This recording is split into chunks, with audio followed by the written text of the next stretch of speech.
What's going on YouTube? Today I have another awesome video. I'm going to discuss today what they don't want you to know about college. I'm going to give you the real deal. I'm going to give you the rundown and the explanation of what college is really like.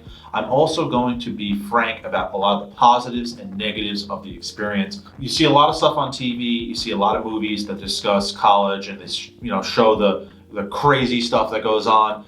Yes, college is fun, but at the end of the day, it's a learning experience. It's a growing experience. You want to learn more about yourself. You want to dive deeply into a subject that you're passionate about, and you probably want to come out of it with a better plan for your life. So let's get into what college is really like. Let's go. Now, I want to hear from you guys below. Definitely drop some comments what your experience was like if you're in college. If you're not in college, what you want to get out of college. Drop a comment below and let's talk about it. All right, so number one, professors, right? Professors are a lot of the driving force behind your education in college, right? You go into your lectures, you may be in a large college with big lecture halls, maybe in a small college with 5 to 7 kids in the classroom, who knows? But at the end of the day, the professors are a resource for you. You do not want to just go to class and leave. If you really want to learn something about the subject, the professor can be an amazing resource to not only grow, but also network. Those professors that you connect well with eventually could be the same professors helping you find job opportunities, helping you find internships, helping you do research, so on and so forth. So connecting with professors is extremely important. A lot of people think, oh, professors, they're kind of unapproachable, or they're just weird people, or they're very in an intellectual stratosphere that I can't relate to. That's wrong. A lot of professors are really cool. I had a really great relationship with a couple of them in college, and that is an amazing, amazing thing and an amazing resource. So if you do also need help in class, you don't want to just struggle on your own, you can talk to them. They have office hours. You can email them, and you can make sure that you get on the right track. So don't lose sight of how important professors can be. Definitely connect with your professors. All right, so college is a lot about the experience. So my second point is that use college as an opportunity to discover what you're all about. I wouldn't say you necessarily need to reinvent yourself, but you might want to, right? When you go off to college, you're leaving all of your high school friends behind. You're leaving all the people in your community behind. You're going to go back and visit them, of course, not forever, but you are able to create a new social circle for yourself. So you want to make sure when you get to college that you really look at it as an opportunity to grow as a person. You want to connect with people that you wouldn't have connected with before, right? You want to make new friends. You want to meet people that you normally wouldn't meet in your town. Like, that's part of the point and the benefit of college. Some of my best buddies in college are from different countries and different parts of the United States, and that's awesome. That's fun. You learn so much new stuff that way, and you become a much more understanding and tolerant person. So it's really a great experience. Point number 3, a lot of people really stress when you go to college, you have to have your major and your career path figured out. That's just not the case, right? I'll tell you my personal story. When I went to college, I first started off as a business major. Wasn't exactly feeling that. I then became a psychology major. I enjoyed that. That was definitely a great learning experience for me. I then went into law. I graduated from law school, became a practicing attorney, and worked in that field. And now I actually own this company, and I'm Nick the Tutor. I'm me. I've always been me, but my path was definitely not a direct one. So if you go to college and you don't necessarily know exactly what you want to be when you grow up, that's not a bad thing. You can figure that out along the way, and that's fine. That's part of the beauty of college. Is sometimes you need that experience, going to those classes, learning from professors, meeting other students, maybe get an internship, something like that.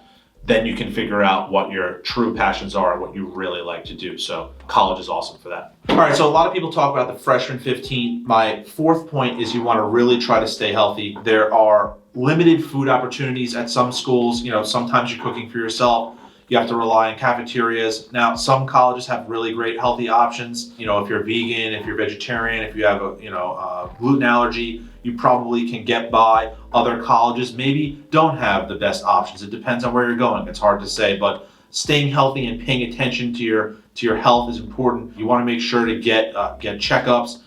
Try to exercise. It really helps you get through a lot of the scholastic work.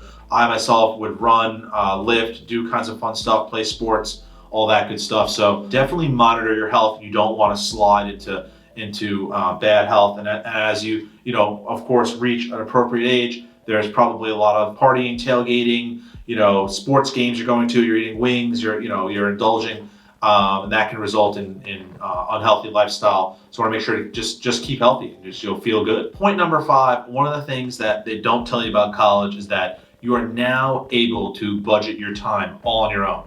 Now, that could be a good thing, and it also could be a bad thing. You want to look at that as a positive. You can use college as an opportunity to learn how to budget your time effectively, to learn how to study effectively, and to learn how to really, manage your own life. Like, you need to get things done. You want to enjoy yourself. College is a great experience. If you're just thrown in there without parent alarms and, schools telling you when to change periods and all that stuff, you're on your own. If you want to show up to class on time, you're going to show up on time. If you want to be late, you're going to be late. If you want to not go, you get to do whatever you want. It's college, right? But use it more as an opportunity to fall into positive habits of being on time and being punctual and just being a hard worker. And that's a great thing that college can teach you. All right, so the other great part about college is you do get a lot of breaks, right? You have holiday breaks, you have summer breaks. What do you want to do with that time? Another thing they don't tell you is you should be using that time for internships, working, and trying to learn more about any kind of field you're interested in. I give summer internships to college students every year that come help us work on YouTube videos and test prep books and tutoring and all that good stuff. You want to try to learn and grow in a field that you're interested in, or just in any field, right? So you get some working experience, some internship experience that is so important to getting a job at the end of college. It also can help gain credits. I mean, there's so many positives to that. You don't want to just do nothing. You want to make sure to fill that time with something constructive. You can even, start your own YouTube channel, post some videos, like do something fun. Doesn't have to necessarily be work related, but using that time effectively can be really awesome. Okay, point number 7, college is one of the last opportunities you'll ever have to have ample free time and learn on your own. You can drive your learning in college into whatever direction you want. I've even heard some students have been able to make up their own major in some schools, right? So you can basically craft whatever you want out of college from a learning perspective, and it's the last time you're probably going to be able to do that. So you want to take advantage of that and make sure that you absorb as much information as possible and really craft your classes and your activities to something that's going to positively affect you for your future. Point number 8, one thing a lot of people don't mention about college is there is a level of homesickness that most people experience. Like, you're away from your family, you're away from your friends, you're away from your home for months, sometimes weeks, months, and that can be tough. Calling, emailing, FaceTiming, and obviously if your college is close enough, visiting, maybe have a friend or a family member come visit you, maybe even just have parents mail you something from home or some food or something like that gives you that comforting feeling. That is a real aspect of college. It's tough, but you'll get through it, and obviously in a community, in a togetherness environment like college, you all lift each other up and we help each other get through those moments. So that is a real aspect of college, and you can't expect it to happen, but you'll make it through. Financial tip for college, number 9, professors are making $1 million off selling their books. You do not need to buy the textbook. You probably can get a hand-me-down from an upperclassman if you search around, talk to some people on campus, talk to some people on social media. You'll be able to find a hand-me-down book or something online for much cheaper. So don't go out there and spend $3,000-$4,000 on books when you could probably save a few grand probably finding them other ways and save yourself some money. So last one is, college gets a perception in movies and TV and in parents' minds from 40 years ago that it's all about partying, right? Partying and having fun is, of course, an aspect of college. That's not the only thing to do. If you're not a partier, you don't like that scene, there are so many other activities you can engage in, clubs, so many fun things and activities, travel groups, semesters abroad. Like, there's just a million things that you can engage in that aren't partying related that are super fun. So if you feel that's not your vibe, don't stress, just find your lane and just go with it, and you'll enjoy college just as much as everyone else. All right, guys, those are my top 10 things about college that they don't want you to know. Hopefully you learned something about college. Comment below what your college experience was like, and make sure to subscribe to the channel if you like this kind of content. We're gonna be dropping more videos like this soon. I really appreciate you guys. We've had a great month on YouTube. Let's keep it going. I'll see you guys soon. Peace.